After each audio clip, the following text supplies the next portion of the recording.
Hello tears, நேற்றுக்கு உள்ள வீடியோவில் நம்ம என்ன முடித்தோம்? எக்ஸசைஸ் 1.1 வந்து கம்ப்ளீட் பண்ணிட்டோம்.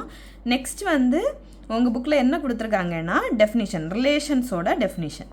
ஓகேவா?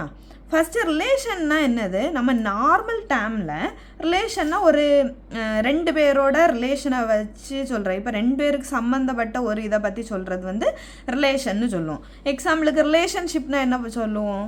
ஒரு ரெண்டு பேரோட ரிலேஷன்ஷிப், அவங்கள சம்மந்தமான உள்ள திங்ஸ், அவங்க ரெண்டும் சேர்ந்து பண்ணுறது, இதை வந்து நம்ம என்னன்னு சொல்லுவோம்? அவங்க ரெண்டு பேருக்கும் இருக்க அன்பு, இதை வந்து ஒரு ரிலேஷன்ஷிப்னு சொல்லுவோம். அப்போ அதை வச்சே நம்ம வந்து கண்டுபிடிக்கலாம் ரிலேஷன்னா என்னது. ஒரு ரெண்டு செட்டு, நம்ம மேக்ஸ் டேர்மில் சொல்லணும்னா ரெண்டு செட் வந்து ஒரு இதில் வந்து பிலாங் ஆகி இருக்கிறது வந்து ரிலேஷன் நம்ம சொல்லலாம். ஓகேவா? இப்போ அதுக்கு டெஃபினிஷன் என்ன கொடுத்துருக்காங்க? Let A and B be any two non-empty sets. என்ன கொடுத்துருக்காங்க? A and B be any two non-empty set அப்படின்னு கொடுத்துருக்காங்க. A and B வந்து ஏதாவது ரெண்டு நான் empty set. A and B தான் எடுக்கணும்னெல்லாம் கிடையாது. நீங்கள் CD எடுத்துக்கலாம், EF எடுத்துக்கலாம், எனி திங், நீங்கள் வந்து எனி திங் எடுத்துக்கலாம். ஓகேவா? ஓகே, நம்ம இப்போ இதில் புக்கில் கொடுத்துருக்கிறதுபடியே போகலாம். So A and B be any two non-empty sets. இதில் வந்து A relation R from A to B. ஏயை வந்து ரிலேட் பண்ணுற ஒரு லைனை நான் எப்படி மென்ஷன் பண்ணிக்கிறேன்? ஆர்ன்னு மென்ஷன் பண்ணிக்கிறேன். சரி, அதுதான் இங்கே கொடுத்துருக்காங்க. A relation R from A to B, ஏலேருந்து B, அதுதான் ஆர்ன்னு. அதை ரிலேட் பண்ணுற லைன் என்ன சொல்லியிருக்கேன்? ஆர்ன்னு சொல்லியிருக்கேன். Is a subset of A cross B. இப்படி ஒரு இதை வந்து நீங்கள் ரிலேட் பண்ணணும்னா இது எதோட சப்செட்டாக இருக்கணுமா? A cross B. A relation R from A to B is a subset of A cross B. இப்படி வரணும்னா நம்ம வந்து இப்படி தான் வரணும்லாம் கிடையாது. ஆனால் இப்படி வரணும்னா நம்ம ஒரு ரெண்டு கண்டிஷனை வந்து சாட்டிஸ்ஃபை பண்ணணும். அப்படி பண்ணிட்டோன்னா இது வந்து கரெக்டுன்னு நம்ம சொல்லலாம். ஓகேவா? அது என்ன ரெண்டு கண்டிஷன்னு பார்க்கலாம். என்ன condition? If x belongs to A is related to y belongs to B. இப்போ ஏல வந்து நான் எக்ஸ் எடுத்துக்கிறேன், பியில் ஒய்ன்னு எடுத்துக்கிறேன். அப்போ x belongs to A is related to y belongs to B. Correct தானே? எக்ஸில் ஏ இருந்தால் ஏபி வந்து ரிலேட்டட் டு ஆர். அப்போ எக்ஸும் ஒய்யும் கண்டிப்பாக ரிலேட்டட் டு ஆர் தான். Is related to y belongs to B. அப்போ எக்ஸும் ஒய்யும் ரிலேட் ஆகி இருக்குது through R. Then we write, எப்படி எழுதலாம்? எக்ஸ் ஆர் ஒய் இப்படி எழுதலாம். எக்ஸ் ஆர் ஒய்ன்னு எழுதலாம். சரியா? X related to Y. Next என்னது? X related to Y. இந்த எக்ஸ் ரிலேட்டட் டு ஒய்ன்னு எழுதணும்னா எக்ஸ் ஒய் எங்கே இருக்கணுமா? ஆரில் இருக்கணும். எக்ஸ் ஒய் ஆரில் இருந்துன்னா எக்ஸ் ரிலேட்டட் டு ஒய்ன்னு நம்ம எழுதிக்கலாம். இதுதான் எதோட டெஃபினிஷன்? ரிலேஷனோட டெஃபினிஷன். சரியா? இதில் வந்து கீழே வந்து என்ன கொடுத்துருக்காங்கன்னா டொமைன் ஆஃப் ரிலேஷன். இப்போ இதில் வந்து ஏயை தான் நம்ம டொமைன்னு சொல்லுவோம், பியை வந்து கோடொமைன்னு சொல்லுவோம். சரியா? Okay, domain of relations R equal to domain of relations R equal to இங்கே வந்து என்னதான் இருக்குது டொமைனில்? x belongs to A such that இங்கே வந்து நம்ம என்ன கண்டிஷன் எழுதியிருக்கோம்? x related to R. இந்த R வந்து ஏக்கு வரும், பிக்கு வரும். அப்போ வந்து இந்த ஆரோட கண்டிஷன் வந்து ஏக்கு வரும், பிக்கு வரும். அப்போ வந்து என்ன எழுதலாம்? ஏயோட கண்டிஷன், ஆரோட கண்டிஷன் என்னது? X related to Y. அப்போ வந்து such that X related to Y.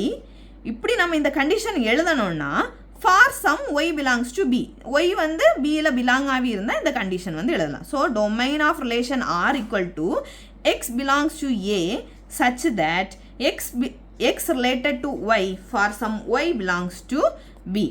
அடுத்தல codomain of relations, codomain of relation R is B அப்படின்னு ஒரு கண்டிஷன் கொடுத்துருக்காங்க. ஓகேவா? Next domain, codomain, range of relations R equal. இங்கே வந்து டொமைன் வந்து இதை எழுதியாச்சு. சாரி, கோடொமைன் வந்து இது. ஓகேவா? கோடொமைன் இது ரேஞ்ச். ஓகேவா? பி வந்து range. Range of relations R equal to y belongs to b same இங்கே டொமைனுக்கு எழுதுன மாதிரி ரேஞ்சுக்கு எழுதணும் such that x related to y for some x belongs to a அங்கே வந்து y belongs to b எழுதியிருக்கோம் இங்கே வந்து x belongs to a எழுதியிருக்கோம் ஏன்னா y equal to bன்னு நம்மளுக்கு கண்டிஷனில் கொடுத்துருக்காங்க அப்போ இதை நீங்கள் மறக்கக்கூடாது domain codomain range domain codomain range இந்த 3 முக்கியமான டேர்ம்ஸ் ஓகேவா அடுத்தல நோட்டில் வந்து என்ன கொடுத்துருக்காங்க we note that domain on R contained in ஏன்னு சொல்லலாம் R subset of ஏன்னு சொல்லலாம் சரியா R வந்து ஏலே இருக்கும் இது நம்மளுக்கு தெரியும் நான் என்ன சொன்னேன் ரெண்டுமே எது ரிலேட் ஆகி தானே இருக்குன்னு சொன்னேன் ஏஎம்பியும் அப்போ வந்து கண்டிப்பாக R வந்து ஏல இருக்கும் R வந்து பிலையுமே இருக்கும் அது இடத்துல ரேஞ்ச் வந்து R contained in பின்னு கொடுத்துருக்காங்க கோடொமைனுக்கு வந்து இந்த ரேஞ்ச் வந்து என்ன ஆகிருக்கோன்னா இந்த கோடொமைனுக்கு வந்து இந்த ரிலேஷன் எப்படி இருக்கும்னா பியோட ஈக்குவலாக இருக்கும் R equal to B ஓகேவா அப்போ என்ன கொடுத்துருக்காங்க we note that domain on R a subset of A R இல்லைன்னா R contained in A codomain of R equal to B range of R contained in B இந்த condition எல்லாமே நீங்கள் கண்டிப்பாக படிச்சிருக்கணும் ஓகேவா இவ்வளோதான் அந்த ரிலேஷன்னு கொடுத்துருக்க இதில் வந்து இம்பார்ட்டனாக இருக்க டேர்ம்ஸ் ஓகேவா இது இவ்வளோ நீங்கள் தெரிஞ்சுக்கிட்டால் போதும் இப்படி நீங்கள் டயக்ராம் போட்டு நீங்கள் படிச்சிங்கன்னா உங்களுக்கு வந்து ஈஸியாக இருக்கும் ஓகேவா நெக்ஸ்ட் வந்து ஒரு எக்ஸாம்பிள் இருக்கும் நம்ம அந்த எக்ஸாம்பிளை பார்க்கலாம் ஓகே நெக்ஸ்ட் வந்து எக்ஸாம்பிள் 1.4 இதில் என்ன கொடுத்துருக்காங்க ஏக்கு ஒரு வேல்யூ கொடுத்துருக்காங்க பிக்கு ஒரு வேல்யூ கொடுத்துருக்காங்க இதில் வந்து which of the following sets are relations இதில் எந்த செட்டெல்லாம் ரிலேஷன் ஃப்ரம் ஏ டு பின்னு கேட்டிருக்காங்க ஓகேவா அதுக்கு R1 R2 R3ன்னு ஒரு 3 செட்டு கொடுத்துருக்காங்க ஃபஸ்ட்டு இதெல்லாமே இருக்கட்டு இதுக்கு முன்னால் நீங்கள் என்ன பண்ணணுன்னா நம்ம கண்டிஷன் படி இதெல்லாமே R from A to B is a subset of A cross B இப்படி வரணும்னா இதெல்லாம் நம்ம வந்து சாட்டிஸ்ஃபை பண்ணணும்னு ஒரு கண்டிஷன் கொடுத்துருக்காங்க அப்போ நம்ம எதை ஃபஸ்ட்டு கண்டுபிடிக்கணும் A cross Bயை வந்து ஃபஸ்ட்டு கண்டுபிடிக்கணும் A cross B equal to நம்ம கார்ட்டீசியன் ப்ராடக்ட் எழுதுகிற மாதிரி A cross Bக்கு கண்டுபிடிக்கலாம் அப்போ B 3 வந்து 1க்கு வரும் 7க்கு வரும் 10க்கு வரும் அதே மாதிரி எல்லாத்தையும் எழுதிக்கோங்க 3,1 3,7 3,10 அப்புறம் 4,1 4,7 4,10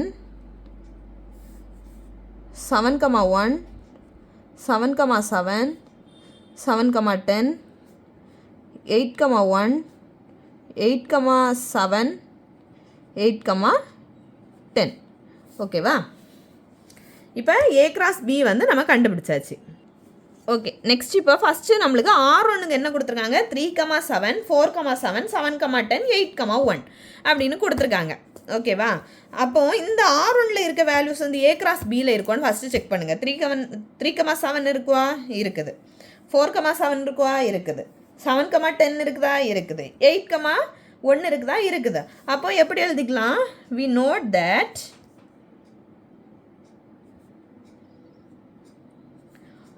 R1 contained in A cross B அப்படி எழுதிக்கலாம் இப்படி இருக்கனால எப்படி நம்மளுக்கு வரும் R1 is a relation from A to B இந்த ரெண்டுலேயுமே நம்ம வந்து இங்கே கொடுத்துருக்கிறத தான் நம்ம இங்கே வந்து கார்ட்டீசியன் ப்ராடக்ட் பண்ணி எழுதியிருக்கோம் ஓகேவா அப்போ இதை வச்சு நம்ம என்ன சொல்லலாம் இந்த R1 is a relation to A to Bன்னு எழுதி இந்த A to Bயில் இருக்க வேல்யூஸ் தான் இங்கே R1லேயும் இருக்கும் ஸோ அந்த மாதிரி எழுதிக்கலாம் அப்போ thus R1 is a relation from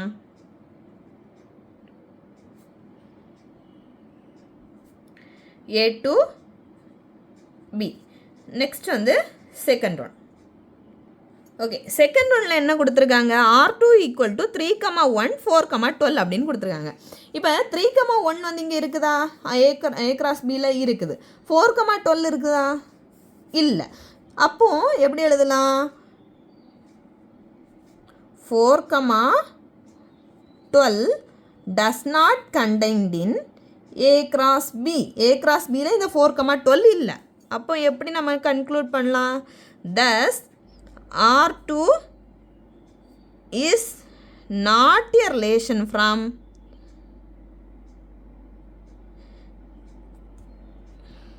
A to B. இதில் இருக்க ஒரு வேல்யூ இல்லாமல் இருந்தாலும், இதில் இருக்க ஒரு வேல்யூ ஏ கிராஸ் பியில் இல்லாமல் இருந்தாலும் அது என்னது?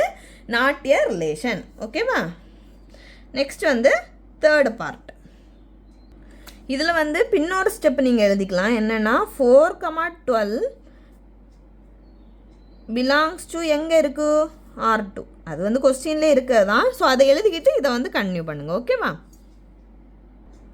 நெக்ஸ்ட் தேர்டு பார்ட்டு என்ன கொடுத்துருங்க? R3க்கு 3,7 4,10 7,7 7,8 8,11 8,7 8,10 இப்படி கொஞ்சம் வேல்யூஸ் கொடுத்துருக்காங்க.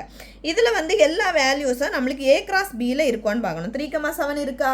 இருக்குது. 4,10 இருக்கா? இருக்குது. 7,7 இருக்கா? இருக்குது. 7,8 இருக்கா? ஸோ இல்லை. அப்போ 7,8 அது இருக்கட்டும். 8,11 இருக்கா?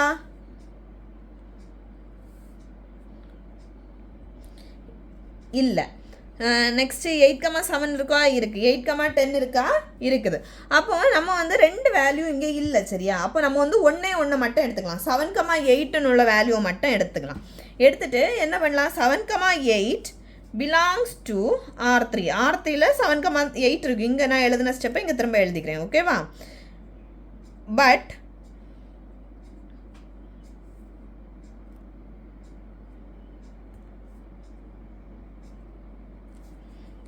7,8 does not belongs to A cross B.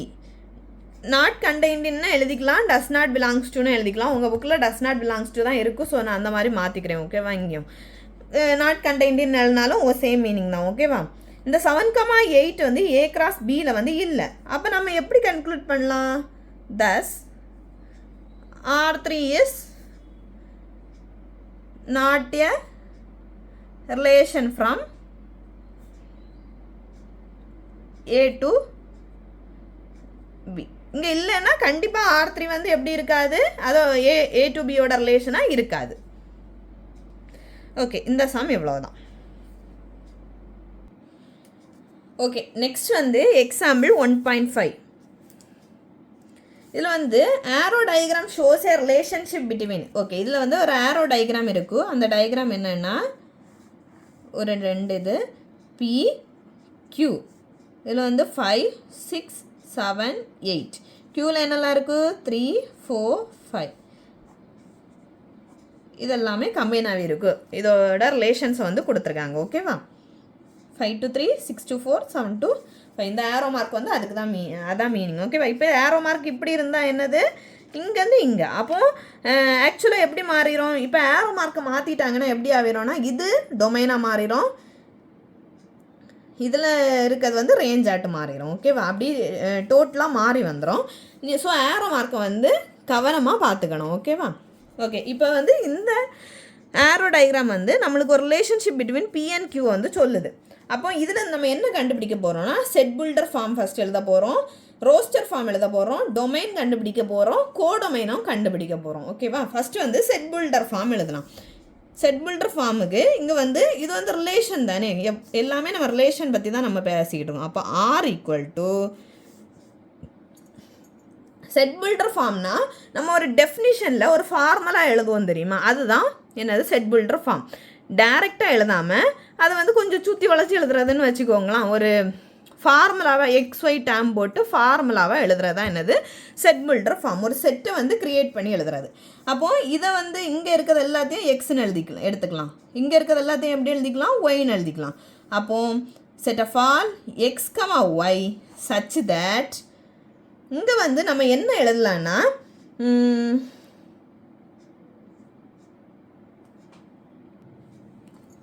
இப்போ நான் சும்மா எழுதிக்கிறேன்.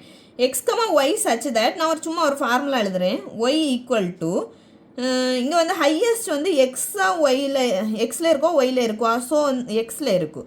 ஸோ நம்ம எப்படி எடுக்கலாம்னா Y ஈக்குவல் டு அப்படின்னு எழுதிக்கோங்க. ஏன்னா எக்ஸில் தான் எல்லாமே பெரிய டேர்ம்ஸாக இருக்கும், ஒயில் எல்லாமே சின்ன டேர்ம்ஸாக தான் இருக்கும்.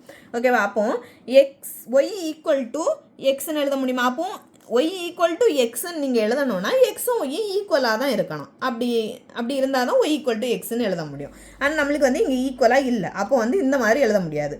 Y equal to X plus 1ன்னு எழுத முடியுமா? ஒய்க்கு வேல்யூ என்னது இதில் 3 ஈக்குவல் டு எக்ஸோட value 5 plus 1 3 equal to 6 sorry Y equal to 6 அப்போ நம்மளுக்கு இங்கே ஒய்யோட வேல்யூக்கு வந்து ஈக்குவலாக வந்திருக்கோம் இங்கே ஒய்யோட வேல்யூ இல்லை ஸோ அப்போ இப்படி எழுதக்கூடாது அப்போது Y equal to X minus 2ன்னு போடுங்க எப்படின்னா இந்த எக்ஸில் இருக்க வேல்யூவை வச்சு நம்ம ஒயில் இருக்க வேல்யூவை கண்டுபிடிக்கணும் அதுக்கு ஒரு ஃபார்முலா நம்ம க்ரியேட் பண்ணுறோம் அதுதான் இதில் வந்து சிம்பிளான மெத்தட் ஓகேவா இதை வந்து ரொம்ப போட்டு குழப்பிக்காண்டா சும்மா ஒரு ஃபார்முலா அப்ளை பண்ணி எக்ஸை வச்சு ஒய்யை கண்டுபிடிக்கிறோம் இல்லைனா ஒய்யை வச்சு எக்ஸை கண்டுபிடிக்கிறோம் அதெல்லாம் இருக்கிறது அவ்வளோதான் ஓகேவா so Y equal to X minus 2ன்னு எடுத்திங்கன்னா ஒய் ஈக்குவல் டு ஒய் கொடுத்துருக்காங்கன்னே மறந்துடுங்க இப்போ வந்து ஒய்யில் இருக்க வேல்யூவை நீங்கள் இந்த ஃபார்முலா வச்சு கொண்டு வரணும் அவ்வளோதான் ஒய் ஈக்குவல் டு எக்ஸோட வேல்யூ என்னது 5 மைனஸ் 2 எவ்வளவு 3 வந்துச்சா இதுக்கு நெக்ஸ்ட் ஸ்டெப் அடுத்தல என்னது 6 மைனஸ் 2 4 அடுத்த வேல்யூ வந்துச்சா அப்புறம் ஒய் ஈக்குவல் டு 7 மைனஸ் 2 எவ்வளோ 5 வந்துச்சா அடுத்த வேல்யூ ஒயில் இருக்க வேல்யூஸ் எல்லாமே இந்த ஃபார்முலா போட்டால் வருது அப்போ எப்படி எழுதுக்கலாம் R equal to X comma Y such that Y equal to X minus 2 இதில் வந்து எக்ஸ் எங்கே இருக்குது X belongs to B and Y belongs to Q இதான் என்னது செட் பில்டர் ஃபார்ம் ஓகேவா நெக்ஸ்ட்டு ரோஸ்டர் ஃபார்ம்னா ஒன்றுமே கிடையாது நீங்கள் கார்ட்டீசியன் ப்ராடக்ட் எடுத்து எழுதுவீங்களா அதே மாதிரி தான் எப்படி 5,3 6,4 7,5 சரி கார்ட்டீசியன் ப்ராடக்ட் இல்லை இதில் இங்கே ஆரோ மார்க் கொடுத்துருக்காங்க இந்த ரெண்டையுமே கம்பைன் பண்ணி எழுதணும் ஓகேவா அதான் என்னது ரோஸ்டர் ஃபார்ம் நெக்ஸ்ட் வந்து டொமைன் வந்து இது டொமைன் கோடொமைன் ரேஞ்ச் அப்போ டொமைன் என்னதெல்லாம் 5 எல்லாமே ஆர் ஈக்குவல் டுன்னு எழுதணும் ஓகேவா ஆர் ஈக்குவல் டு 5 6 7 இதில் எதெல்லாம் கம்பைன் ஆகிருக்கோ அந்த வேல்யூஸ் மட்டுமே எழுதிக்கோங்க ஓகேவா கோடொமைன் வந்து இதில் வந்து ஆர் தான் ஓகேவா கோடொமைன் ஈக்குவல் டு ஆர் ஆனால் நம்மளுக்கு கேட்டிருக்கிறது வந்து ரேஞ்ச் ஆர் ஈக்குவல் டு என்னது 3,4,5 இப்படி தான் கண்டுபிடிக்கணும் இப்போ நம்ம செட் பில்டர் ஃபார்ம் கண்டுபிடிச்சாச்சு ரோஸ்டர் ஃபார்ம் கண்டுபிடிச்சாச்சு டொமைன் கண்டுபிடிச்சாச்சு ரேஞ்ச் கண்டுபிடிச்சாச்சு இந்த சம் வந்து இவ்வளோ தான் ஓகேவா ஓகே நெக்ஸ்ட் ஒரு வீடியோவில் பார்க்கலாம் பாய்